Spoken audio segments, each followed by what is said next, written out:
The rain fell softly against the tall windows of Miller and Associates, casting shifting shadows across the mahogany desk where James Miller sat alone. It was late, past midnight, and the building was silent, except for the steady rhythm of the storm outside. James stared at the papers spread before him, his hands trembling slightly as he held a pen above the final page. Bankruptcy documents. After 30 years of building his company from nothing, it had come to this. One signature and everything would be over. The employees who had become like family would lose their jobs. The clients who had trusted him would have to find someone new, and James would have to accept that he had failed. He set the pen down and rubbed his tired eyes. The numbers didn't lie. He had checked them 100 times, maybe more. There simply wasn't enough money to keep the doors open. The debt was too large, the resources too few. Mathematics was cold and certain, and the mathematics told him there was no other way. James thought back to how it had all begun. He had started Miller and Associates in a tiny office above a bakery, just him and a desk in a dream. He remembered the smell of fresh bread drifting up through the floorboards as he made his first business calls. He remembered his wife, Sarah, bringing him coffee and telling him he could do anything he set his mind to. She had believed in him even when he didn't believe in himself. Sarah was gone now, taken by illness 3 years ago. Sometimes James wondered what she would say if she could see him now, ready to give up everything they had built together. The building settled with a soft creak. James picked up the pen again. It was time. No point in delaying the inevitable. He would sign the papers, go home, and tomorrow he would begin the difficult task of telling his staff that their jobs were ending. But then he heard something, a small sound, in the hallway outside his office. Footsteps, light and quick, like a child's. James frowned. That couldn't be right. The building should be empty. The cleaning crew didn't come until morning. He stood slowly, his joints stiff from sitting too long, and walked to the door. He opened it and found himself looking down at a little girl. She couldn't have been more than 5 years old, with dark curls pulled back in a simple ponytail and bright, curious eyes. She wore a red jacket over a simple dress, and she carried a worn backpack covered in crayon drawings of flowers and stars.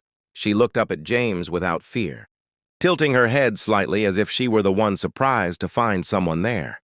"Hello," James said, too startled to say anything else. "Are you lost?" "No, sir," the girl replied politely.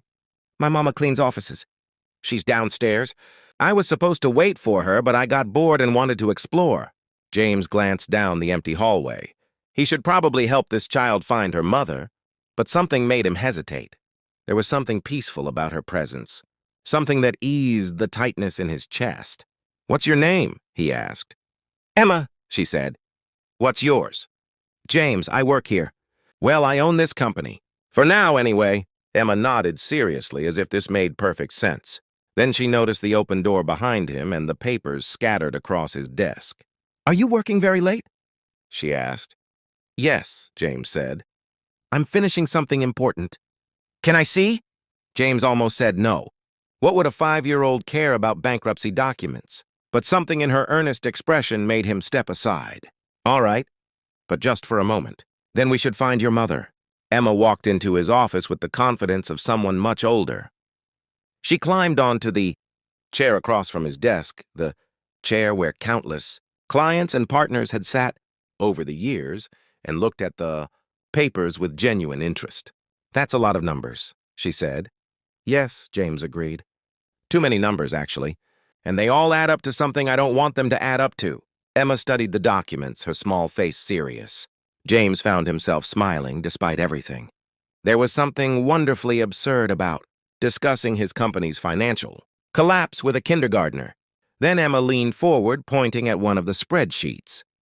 "Sir," she said quietly, "you missed this number." James moved closer. "What do you mean?" Her small finger touched a cell in the middle of the page, a figure he had looked at dozens of times.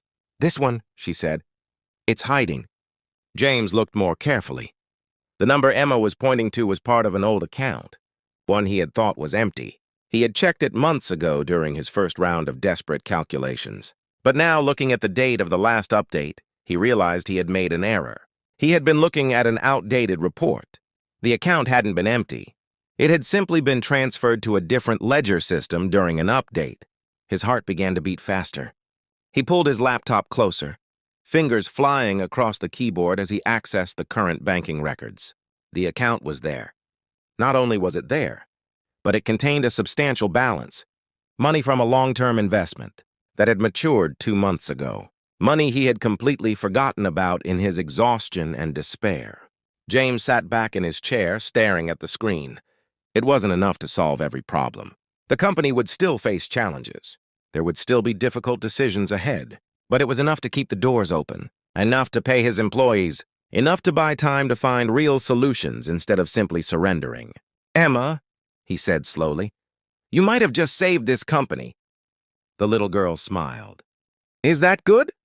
"Yes," James said, and to his surprise he felt tears in his eyes. "That's very, very good." They sat together in the quiet office for a moment, the storm outside beginning to soften. James thought about Sarah and how she had always told him to slow down, to pay attention, to not get so lost in worry that he missed what was right in front of him. Perhaps she had sent this child to him tonight. Perhaps it was simply remarkable luck. Either way, James was grateful. "We should find your mother now," he said gently. "She's probably worried about you." Emma nodded and slipped down from the chair. At the door, she paused and looked back at him. "Mr. James? Sometimes when I can't find something, my mama says I should stop looking so hard. She says that's when things appear." James smiled. "Your mama sounds very wise." After he had reunited, Emma with her mother, a kind woman who apologized profusely for her daughter's wandering, James returned to his office. He gathered up the bankruptcy documents and placed them in a drawer. Then he opened a fresh notebook and began writing a new plan, one based on survival rather than surrender. The rain had stopped. Through his window, James could see the first hint of dawn touching the city skyline.